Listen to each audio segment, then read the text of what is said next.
Well, number one, people need to understand that the Tomahawk missile is a point missile. In other words, it's designed to cause specific damage to, say, a bunker or a particular foxhole, a particular building. It's not an area weapon.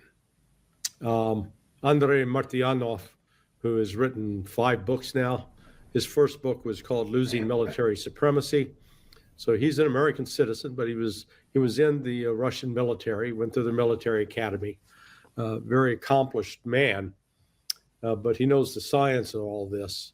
He pointed out one refinery, a large refinery in Russia, and noted it would take 100 Tomahawk cruise missiles to destroy that one target. 100. Well, the United States doesn't have 100.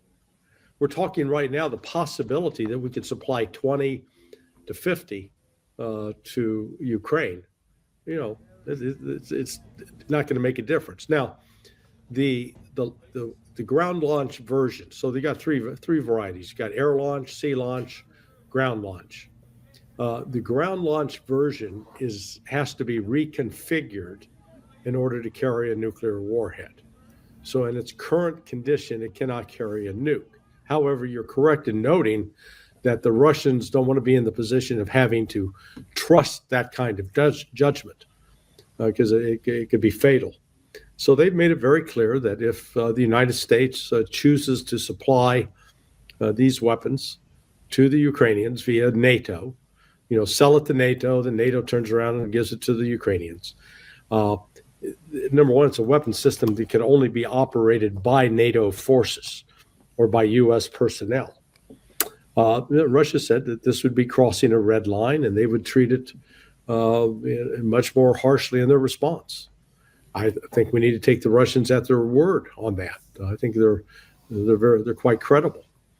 But Russia has very effective air defense, and even though these are low-flying cruise missiles that fly along the contours of the Earth's surface, they are, not subsonic. That means they fly around 500 miles per hour, not in excess of 1,300. And so Russia has air defense systems quite capable of shooting them down. But it still would mark an escalation, and it would mean more direct involvement because NATO personnel or U.S. military personnel would have to operate the launcher. It's nothing that you could train the Ukrainians to do overnight. It would represent direct involvement of the West. So, and Putin's made it clear that'd be crossing a red line, and if the West doesn't do it, it's your own peril. I remember during the Biden administration, one of the things, I think it was from a NATO official, and he said that Russia doesn't seem to really hold true to their red lines, at least when it comes to Ukraine. For example, like the long-range missiles, at one point, Russia said this would be a red line, or the F-16s provided by NATO. They also can carry nuclear-capable missiles. And they, I don't know if they said quite, I could be misspeaking here, that they didn't say this is the first time they've actually used the phrase crossing a red line. Okay. All the previous weapon systems, even talks of long-range missiles. They haven't fired any long-range missiles. In fact, all the United States and Britain have supplied are short to medium range, intermediate range missiles. Like the Taurus probably has the longest range, and that's even, I think, about 400 miles. So it's not. It doesn't have great length. Russia's got such a decided advantage when it comes to the whole missile situation. Russia has 4 different variants, completely different missile systems that are hypersonic missiles, which means they fly at a speed of Mach 5 or greater, and they're maneuverable. And so the latest one that was introduced is the Oreshnik, meaning hazelnut. But they've got the Iskander, the Kalibr, and the Kinshal. I think those are the other 3. West doesn't have a single one. Neither does Ukraine. So, and with respect to the F-16, they're really not using, Ukraine's not using them. One, because the pilots they did have that were trained have been killed by the Russians. And secondly, if those planes get anywhere near the Russian territory, they get shot down. So, Russia said, fine, bring it on. There's, the United States has continually shown up with, and the Brits as well, with Storm Shadows, the scalps from France. Yeah, the scalps out of France. The ATACMS, the HIMARS, the Patriot, and none of these systems, right? Like the Patriot, for example, is now operating at a level of only 6% effectiveness. Wow. Yeah. So, what are they going to do? So we're in a position now where Trump, it's each week it seems like he takes a different position. Now it seems like he's back to negotiating with Russia. He wants to meet with Putin next week in Hungary.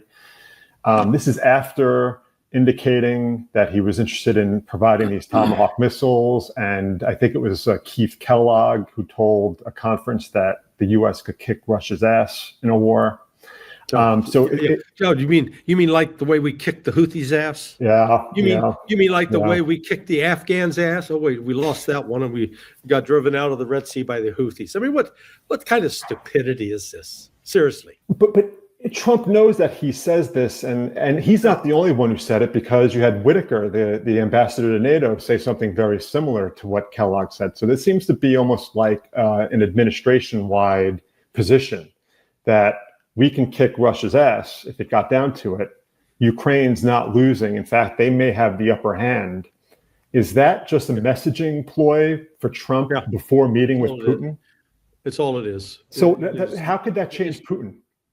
Well, so what I was told tonight, with a friend, I will not specify which country, it's not Russia, but this individual is actually in contact with someone from the Trump administration that's close to the very top people in his administration, and just said that, hey, look, there is a lot more going on behind the scenes and between Trump and Putin than people realize, and is couched in being a very, very positive, that really what Trump and Putin are working on is weakening Europe, which, candidly, I think that's what Trump is doing by making Europe pay for these missile systems. If they want to sell them to Ukraine, go ahead, or give them to Ukraine, be his guest. But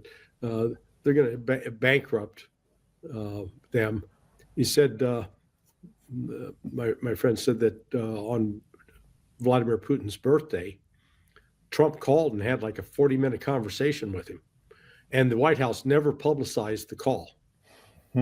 So that took place, and so they may be really seeking a way to defuse it. Now, you're correct that Vladimir Putin is not going to back away. The demands on the table right now by Russia is the Donetsk, Luhansk, Kherson, Zaporizhia, and Crimea.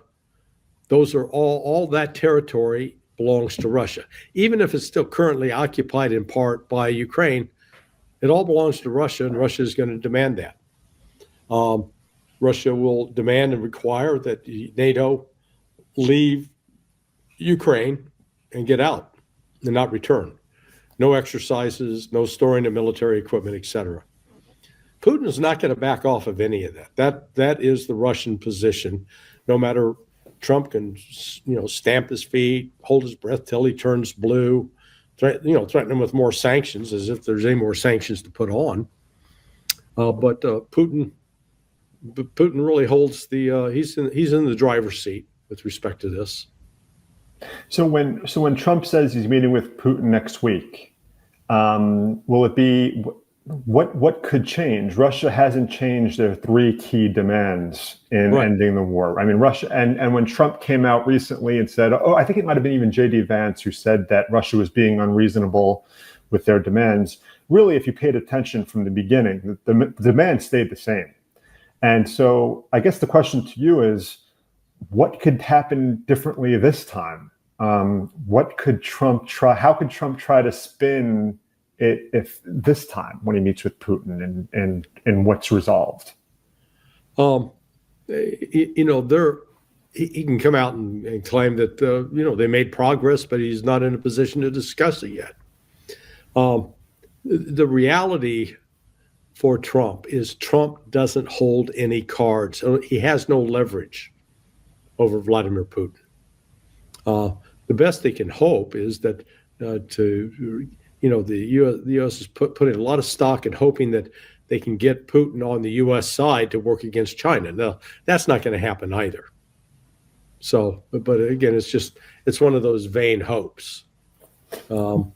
They will meet and probably have some more candid discussions about where the actual military state is for Russia and what the projections are for ending the war. Russia would like to get an end right now. They would put a stop to their offensive if the United States would tell Ukraine, okay, you're taking everybody else out of Kherson, Zaporizhia, and whoever's left in Donetsk. Get them all out. Go back to your own borders on the west side of the Dnieper River. But if you don't do that, we're going to keep rolling forward, and they will. And they'll take other key territories, Dnipropetrovsk, Poltava, Sumy, Kharkiv. Those are four in particular that would be captured. So Putin's just waiting to see what hand the West is going to play. I could certainly see Trump wanting to put the screws to the United Kingdom because they played such a desperate direct role in Russiagate. They were really the major enablers of that.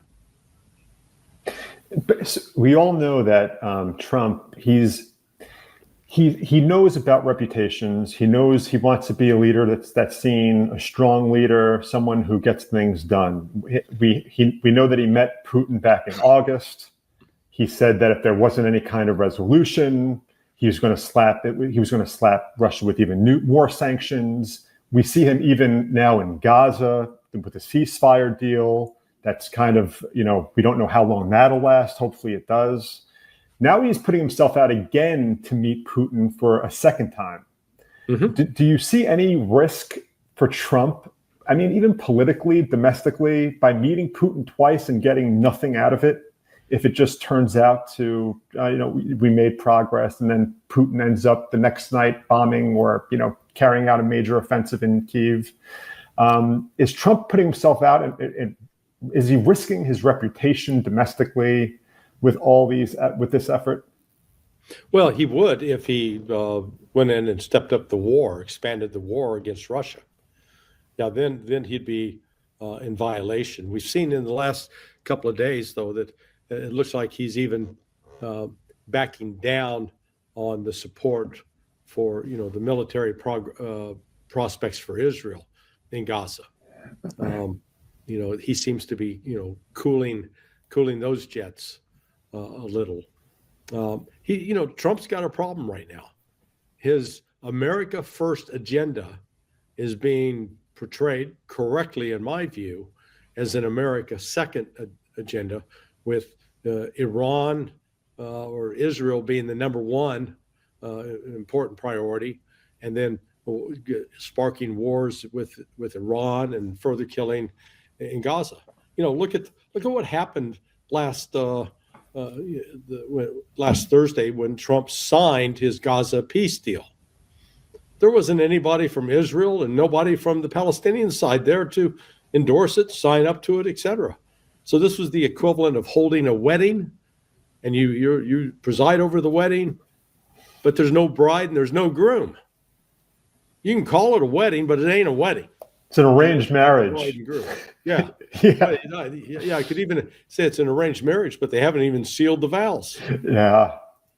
So, you didn't have Israel sign up and sign and commit itself on paper, nor did you have what's left of the Hamas leadership. So, this is going to devolve again into further violence. It already has, actually. Yeah. And Israel's not going to give up its quest to take all the Palestinian land and put settlers on it. I mentioned before Sonar 21. You wrote this briefly. This is a recent article on Sonar 21. You talked about your time in Moscow. You're still there. You wrote, "I have only been in Moscow for less than 24 hours, and I have not been able to talk with a broad swath of people. However, after watching the local TV stations, it's clear that the war in Ukraine continues. Not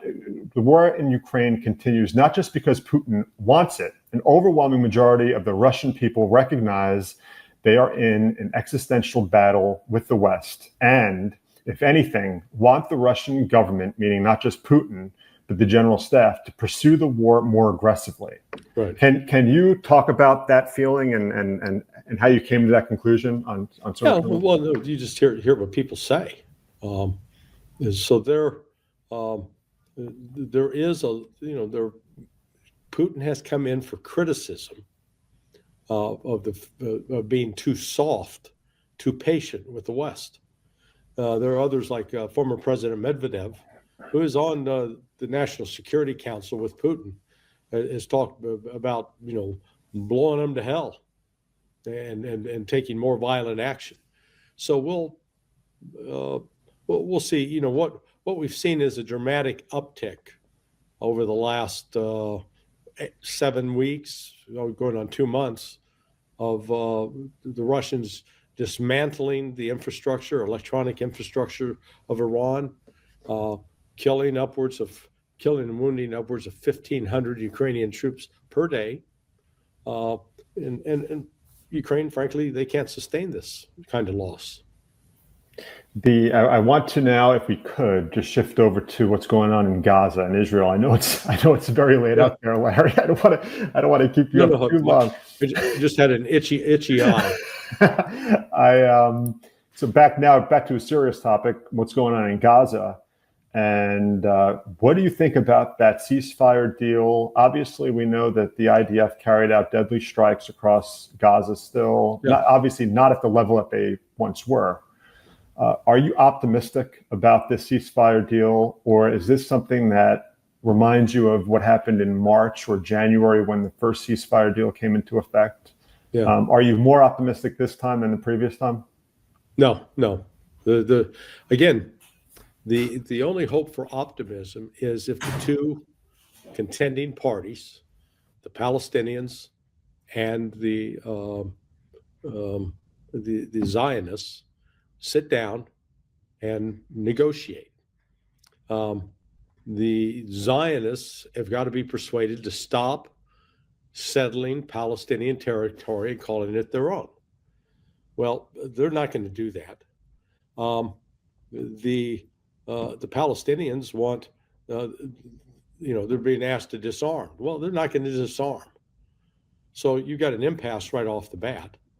And we've had now over 2 years of constant Israeli military action against the Hamas, and there are 13 other Palestinian groups that are also fighting. Hamas is just the biggest one. As long as those two sides are firmly entrenched, they're not going to negotiate. Now, I think I could see the United States, if Trump really wanted to get involved and risk alienating his Jewish base, the Zionist base, he could come in right away and working with China and Russia, cut off Israel from all trade and all military supplies. You're saying you're going to be on your own. I don't think they want to do that. And so they're in a position that Trump could compel them to stop these military operations and then insert a peacekeeping force, a genuine peacekeeping force that will separate the Israelis from the Palestinians, allow the Palestinians then to elect a government and make sure that Israel stays out of that government. Because what Israel's done in the past is they were paying people to be social influencers, or they're paying people to act as propagandists. So there's a peace deal to be had, but it's a matter that the biggest stumbling block are the settlers in Israel, and whether Trump wants to really put pressure on them. I don't think he does.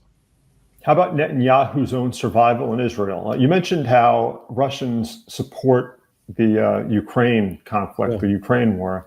The Israelis also, a lot of Israelis support what's going on, and they support Netanyahu's effort in Gaza. So Netanyahu also faces his own domestic pressure. Right.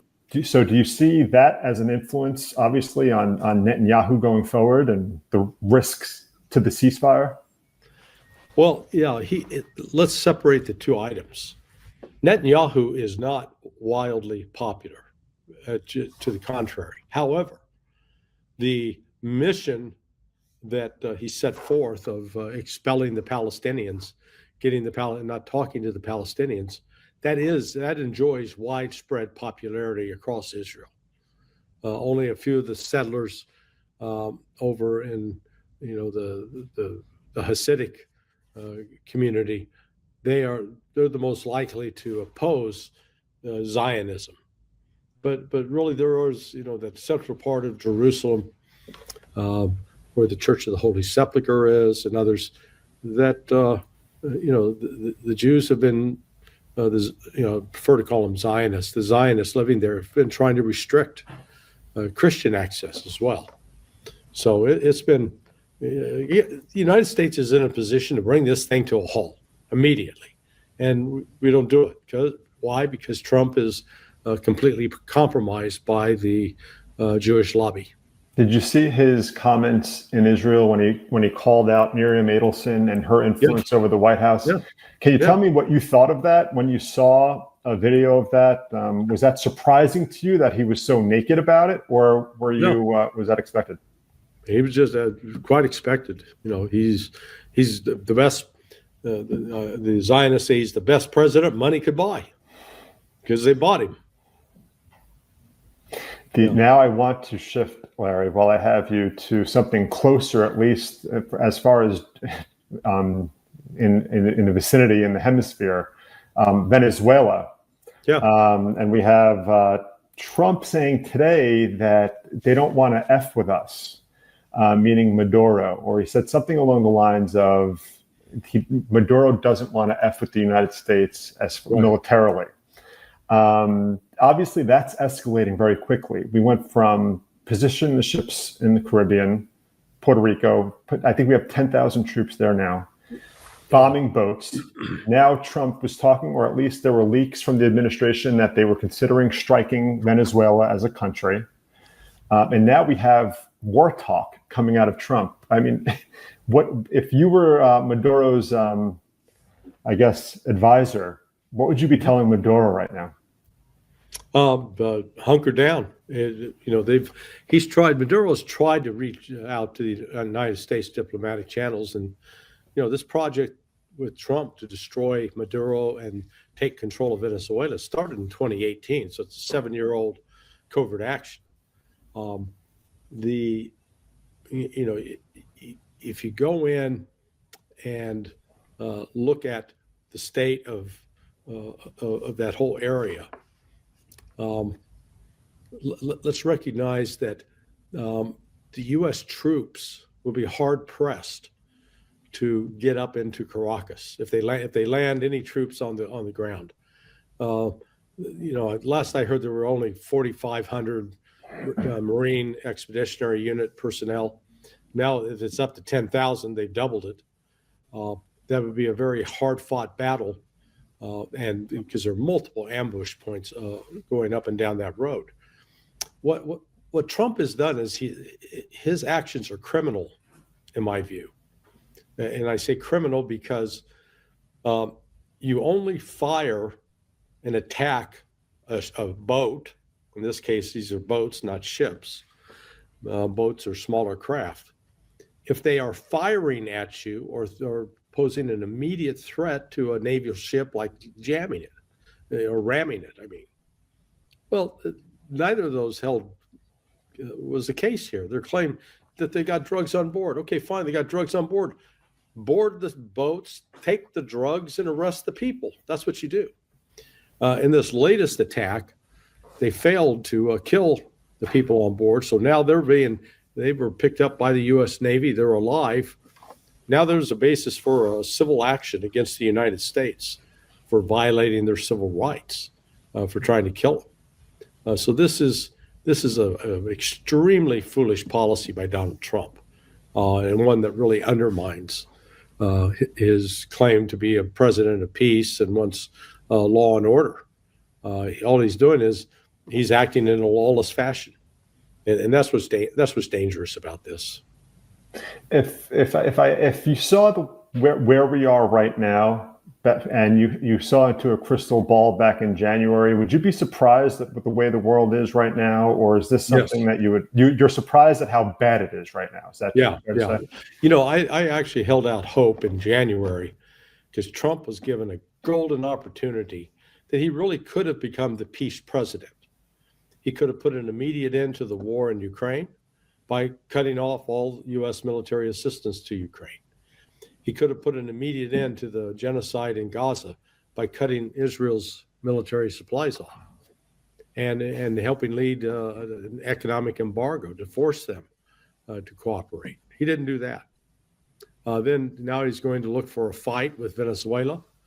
I remember it wasn't too long ago that he was talking about possibly invading Panama and then taking control of Greenland. So, Trump's been making some pretty wild claims. And now I think we have to take him seriously that he very well could mean some of it. I guess my last question to you, Larry, is where do you see the off-ramps for all these things? As far as when it comes to Israel and Russia, let's leave Venezuela out of that question because we're not at war with Venezuela, even though we're doing those strikes. Let's just focus on Gaza and Ukraine. What are the off-ramps, and do you think we'll take them? No. Whatever off-ramps there are, we're not going to take them. Russia is going, with Ukraine, Russia is going to end up ultimately capturing Odessa. They're going to push all of Ukrainian forces back west of the Dnieper River. And in the course of this, they'll probably acquire 6 more pieces of major Ukrainian territory, and it will make it Russian territory. The Ukrainians, there's not a lot they can do. They got manpower shortages, got equipment shortages, and they don't have an easy way to replace either. They're going to be very much dependent upon whatever help the United States and the West can give them. And frankly, I don't see the West or the United States lining up to say, okay, yeah, let's see if we can flush another, $100 billion down the toilet. Not going to happen. So there's no off-ramp there. And the fact is, I mentioned earlier, with respect to both the Palestinians and the Zionists, there are no off-ramps there either. And so the killing is going to be renewed. And the Hamas leadership, they've taken some losses, but they've still got fanatical supporters that are willing to take a risk and die. Well, Larry, that's where we are in the world, huh? Yeah. Cheery stuff there, Ed. Cheery stuff. Now, are you gonna what's on the agenda now in Moscow? Are you going to be going out at all? Or are you going to? I'll be sticking around Moscow, meeting with a variety of business leaders, political leaders, military officials, and just getting their take on how they see the situation. Trying to talk to them. I don't think the Russians fully appreciate how bad their public diplomacy sucks. They do a really lousy job of reaching out to Americans.